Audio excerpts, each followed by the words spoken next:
কর্মসূচি শুরু হওয়ার শুরুতেই তারা হচ্ছে যে আমচত্বর থেকে চেয়ার এবং ঢিল ছুঁড়ে মারলো, আমাদের মিছিল এগোতে দিল না। কিন্তু তারপরে আমরা এই হামলার পরেও আমরা আমাদের মিছিল নিয়ে ক্যাম্পাসের যেই রাস্তা দিয়ে আমরা সচরাচর প্রদক্ষিণ করি সেই রাস্তা দিয়ে প্রদক্ষিণ করতে থাকি। এবং এই মিছিল চলাকালীন সময় তারা আমাদের প্যারিস রোডের সিএট ভবনের সামনে দফায় দুই দফায় আরও হামলা চালায়, আমাদেরকে আমাদের মিছিল নিয়ে এগোতে দেয় না। শাহবাগে মব ক্রিয়েট করে দেশে হাসিনার ফ্যাসিবাদের বীজ রোপণ করেছিল এই লাল সন্ত্রাসীরা।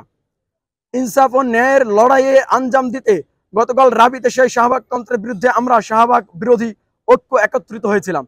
শাহবাগই মূলত হাসিনাকে স্বৈরাচারী হয়ে উঠতে সহযোগিতা করেছে।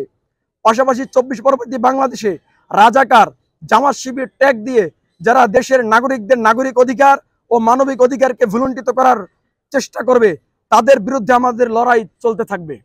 তাদের মধ্যে আমরা চিহ্নিত করতে পারছি, ওখানে ছাত্র শিবিরের প্রচার ও প্রকাশনা সম্পাদক সাবেক সমন্বয়ক নওশাদজামান ছিলেন, ছাত্র মিশনের জিএ সাব্বির ছিলেন এবং ছাত্র শিবিরের অনেক নেতাকর্মী ছিল যাদেরকে আমরা চিনি। আসার পর সবার উদ্দেশ্যে বক্তব্য দিচ্ছিলেন শাহবাগ বিরোধী ঐক্যের বিভিন্ন সংগঠক ও নেতৃবৃন্দ। ঠিক তখনই পেছন থেকে বাম সংগঠনের গুটি কয়েকজন মশালধারী আমাদের শিক্ষার্থীদের রাজাকার, জামাত শিবির বলে বুলিং করে। তারা স্লোগান দিয়ে বারবার মশাল নিয়ে আমাদের দিকে তেড়ে আসে। ইচ্ছে করে একটি অস্থিতিশীল পরিবেশ তৈরি করে ভিকটিম কার্ড খেলার পুরনো ব্যর্থ প্রচেষ্টা চালায়। উক্ত ঘটনায় রাজশাহী বিশ্ববিদ্যালয়ে ছাত্রদল ও লাল বাহিনীর ফাঁদে পা দিয়ে বিবৃতি ও মিছিল করেছে।